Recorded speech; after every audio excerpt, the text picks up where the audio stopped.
হৃদয় বিদারক এক সড়ক দুর্ঘটনা।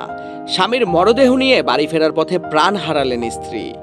বুধবার সকালে নড়াইল যশোর মহাসড়কের বাদশার গ্যারেজ এলাকায় একটি অ্যাম্বুলেন্স ও যাত্রীবাহী বাসের মুখোমুখি সংঘর্ষে নিহত হন জাহানারা বেগম এবং অ্যাম্বুলেন্স চালক আকবর হোসেন।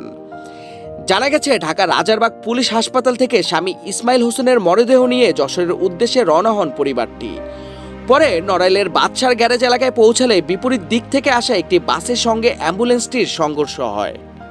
দুর্ঘটনার পর ঘটনাস্থলেই মারা যান জাহানারা বেগম।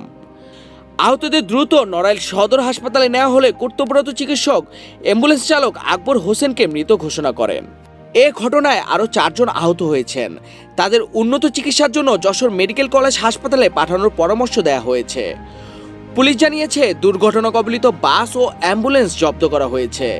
নিহতদের মরদেহ ময়নাতদন্তের জন্য নড়াইল সদর হাসপাতালের মর্গে পাঠানো হয়েছে। একই অ্যাম্বুলেন্সে স্বামীর মরদেহ নিয়ে ফিরছিলেন স্ত্রী, কিন্তু বাড়ি পৌঁছানোর আগে তিনিও চলে গেলেন না ফেরার দেশে। মর্মান্তিক এই ঘটনা এলাকায় গভীর শোকের ছায়া নেমে এসেছে।